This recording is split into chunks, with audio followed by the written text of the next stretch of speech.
Hello again and welcome to another GCSE Computer Science theory lesson. This video is going to be on Unit 8, Issues in Computer Science. So why have I put in this little star thing here? That's because there sometimes becomes a little bit of confusion here. On the old specification this was referred to as Unit 7, but on the new specification this is Unit 8. So if any of you watching are still on the old specification, you might be referring to this as Unit 7. Anyway, moving on. What am I going to talk about in this video? Well, this video is just going to be an introduction to the topic, and I'm going to try and illustrate to you some of the knowledge required in order to answer some of these essay-style questions. In the next video, I'm going to talk you through some of the best ways to approach these questions and some tips in writing your essays. And after that, I'm going to have a little bonus optional video where we're going to put on our tinfoil hats. I'm going to talk to you about the importance of this topic in computer science and also some dodgy conspiracy theories that you might find interesting. And I promise it's all of this stuff here will be relevant to computer science, but this will be an optional video. But just as a forewarning, it's going to get a little bit like Conspiracy Hour. Okay, so introducing this video. I'm going to talk about a range of topics that are on the specification for this topic. And for each topic, we are supposed to discuss a range of ethical, legal, environmental, and data privacy issues. If you're confused so far, that's absolutely okay. That's what I'm here for. I'm going to talk you through the topic. A lot of you watching this video are probably getting quite anxious about writing essays for this section of the exam. If it makes you feel any better, I'm not a big fan of essays. Most students, most teachers, most people do not like writing essays about things. So don't worry, you're not alone. So here are some of the topics. In addition to the ethical, legal, environmental and data privacy issues, these are the topics that they will ask you essays about. So ask you essays about, is that good English? Me think not. Anyway, so they could talk about cybersecurity and networks, cloud storage and smartphones, copyright and theft of code, hacking, wearable technologies, and computer-based implants. Now, this seems like a lot of content to study. In reality, it is not much at all. I'll talk about each topic in a little bit more detail, but you don't need to know each of these topics. You don't need to be an expert on any of these things in order to answer these essays. You just need to be vaguely familiar with these topics and, well, just keep up with the news, really. So, start off with cybersecurity and networks. Well, that's just Unit 5 and 6. So, happy days. They could just ask you questions about networks and cybersecurity from Unit 5 and 6 and just present it in an essay format. So aside from writing a horrible essay, we've already got this part of the content covered.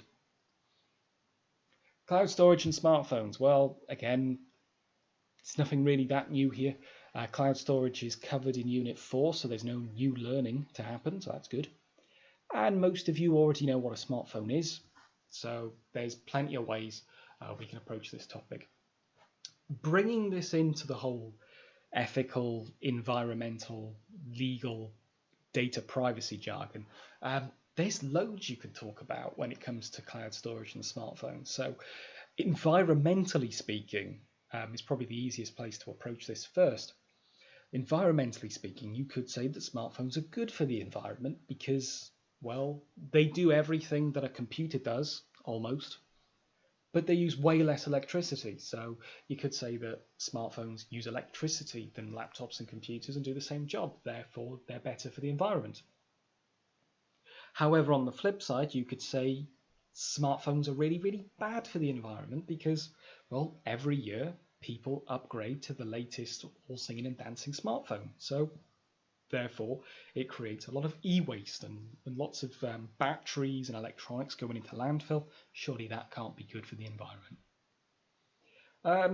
Bringing this into, I'm going to broadly cover legal, ethical, and data privacy issues all at once for cloud storage and smartphones. There are several questions to be raised about this. Smartphones, you could talk Well, there's lots to talk about in terms of, is your smartphone spying on you? Is your government using that to collect data and manipulate democracy?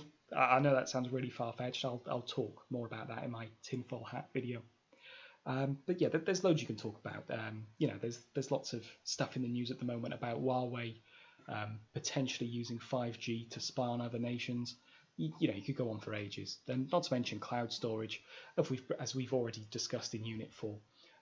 Your cloud storage provider, who knows what they're doing with your data? They could be spying on you. They could be monitoring you. There are definitely issues about legalities, ethics, and data privacy right there. So, next is copyright and theft of code. Now, like I said towards the start of this video, you don't need to be an expert. You just need to be vaguely familiar with the idea of copyright and theft of code. Aside from what's on this slideshow, you don't really need to know much more than this, but copyright and theft of code, it's a bit of an issue. It's a bit of a hot topic in computer science and always has been. It's a really tricky area. Well, first of all, it's difficult to prove that somebody has copied somebody else's program code, especially if it's been compiled. Well, as we've talked about in, I think, is it Unit 2, towards the end of Unit 2, when you compile your code, that act is not reversible. Compiled code cannot be understood. It's just ones and zeros. How can you compare compiled code with compiled code if it's just gibberish? So it's really difficult to prove if compiled code has been copied because it can't be understood by people. Another issue with proving that code has been stolen, or issues with copyright, is that algorithms are normally abstractions of real-world things or problems. What do I mean when I talk about this jargon? Well, I'm on about like abstractions of real things. Well, I felt it'd be best just to give you a real-life example. So there you go. I don't know if any of you ever owned a Nintendo DS. Maybe you're all too young for this now. Maybe you're all on your Nintendo Switches and things. But let's take two very similar sounding video games here. We've got Nintendogs on the left and Dogs with a Z on the right. And as you can tell, both games are about looking after dogs. You could say that this one copied that one, or that one copied that one. You could argue that somebody has stolen an idea here, or somebody is committing some kind of copyright fraud or something like that. Well, the reason why this is a murky area is because, well, neither of these companies, the person who made Dogs, I think that's the Ubisoft logo there, or Nintendo, neither of them invented the idea of a dog, did they? Neither company invented the concept of caring for a pet or a dog. So just because Nintendo made a game about looking after dogs doesn't mean that they own the copyright to the idea of making a game about dogs, if that makes any sense. So that's what I mean by algorithms are abstractions of real-world things or problems. It's, just because you've solved a problem doesn't mean that you own the rights to that problem, if you get what I'm saying. A more mature example for you, if we go back to the early 90s and late 80s, there were two two companies who made spreadsheet software. So long before the days of Microsoft Excel, there were two companies that made spreadsheet software. One tried to sue the other for stealing their idea, and, well, they lost. There was no case because neither company owned the concept of a spreadsheet. Spreadsheets, tables, and maths have existed long before we attempted to represent them on computers, so there was just no case there to suggest that ideas had been stolen. Okay, moving on to hacking. So hacking is a topic they could ask you about, and again, you don't need to be an expert, you just need to have that ability to be vaguely aware of the topic and think about it in all of these kinds of topics. So hacking, you could say it's ethically a good thing or a bad thing. So hacking, generally speaking, is bad because it means that you're, stealing somebody's data or committing fraud. So that's ethically bad because you're going to upset somebody in that process. But you could say it's ethically good. there are lots of examples of people hacking for good reasons. For example, I'm sure you can dig up many examples on the internet of anonymous hacking alt-right organizations and sort of really harmful and damaging movements online. So, anyway, hacking can be ethically good and bad. It's not just one thing.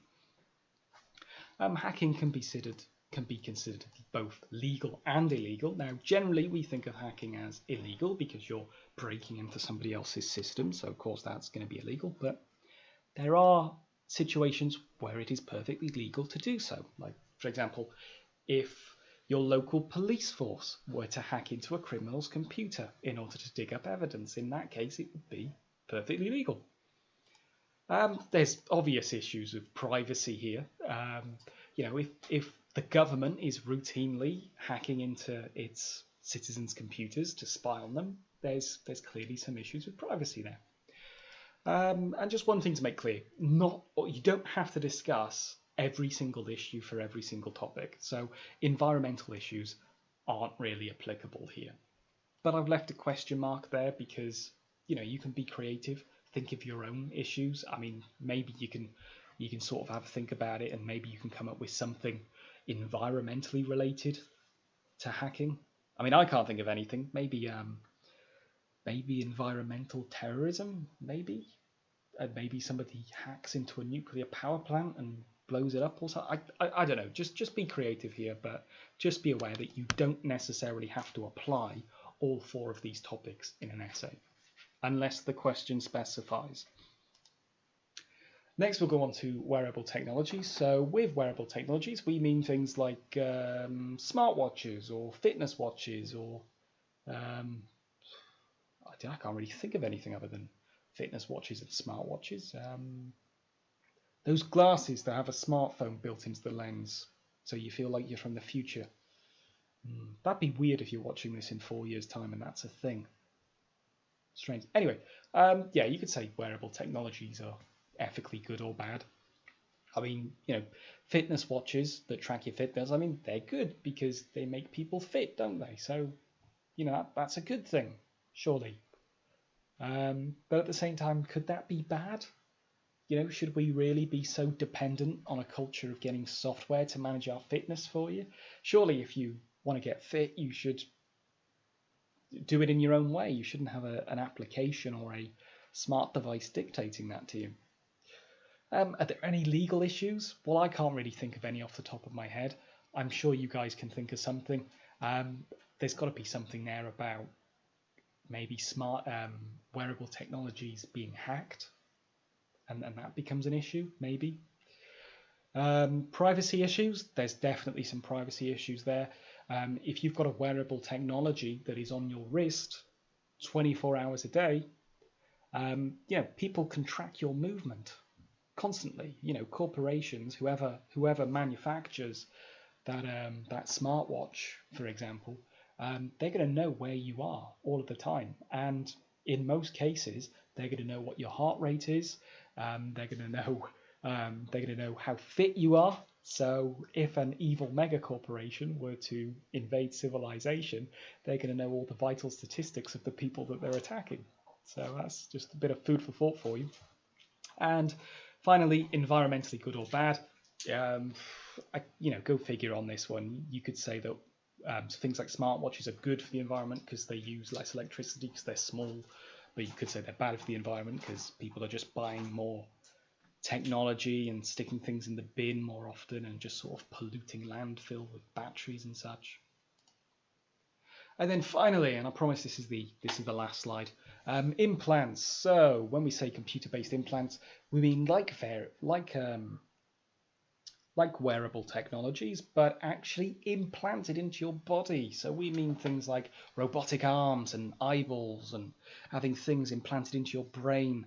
Well, we're not quite in this kind of sci-fi kind of era yet, but we are seeing people having things like NFC chips put under their skin, and we are seeing sort of cutting-edge eye surgery that are allowing visually impaired people to sort of see out of their eyes again with a very sort of sophisticated camera that connects up to the brain, or at least so I've seen on the telly.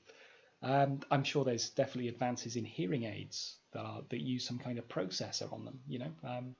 So implants, I mean, yeah, you could say they're ethically good. They could be used to help people. They could be used to help disabilities or disorders. They can bring sight to people who can't see. They can help people who can't walk to walk again. They're great for medical purposes. But on the flip side, you could say that they're bad. We're talking like really sort of post-apocalyptic cyborg future here, but it's going to be a little bit of an unfair society if the mega rich in our society have all of these crazy machine upgrades, whereas the poorest in society end up, just dying of poverty because they can't keep up with all of these sort of bourgeoisie cyborgs. Are there any legal issues with these implants? I put a question mark on that one because it's a bit of a tricky topic to think of. I'm inclined to think yes, there are some legal issues there. I mean, hacking is certainly going to be a massive legal issue with this sort of thing. If you hacked into somebody's brain implant, that's going to have some really serious consequences as opposed to hacking into somebody's laptop or smartphone. But I suppose another legal issue is that if an implant breaks and hurts somebody, who is legally responsible for that? So if you had a brain implant to try and improve your cognitive performance and it ends up giving you brain damage, who's legally responsible for that? The manufacturer of the implant or the person the person who decided to have it installed? It's a bit of a tricky one. Privacy issues is going to be an absolute major concern when it comes to implant. If you've got something that is hardwired into your body and you can't remove it, then you've effectively permanently installed a beacon that is sharing information about you to other people. And if we want to go real sci-fi on this, let's imagine you had a brain implant installed to, I don't know, save memories for you. Then corporations can read your thoughts. So there's going to be some real detrimental issues there. And finally, environmental issues. I can't really think of any. I'm sure you can brainstorm some environmental impacts there. I mean, maybe it could be bad for the environment. I mean, maybe we might augment our lungs so we can cope with pollution as humans, and then every other species ends up being poisoned while we survive because we're using some kind of robot body. I don't know. I'm just sort of spitballing some terrible ideas here, but just be creative.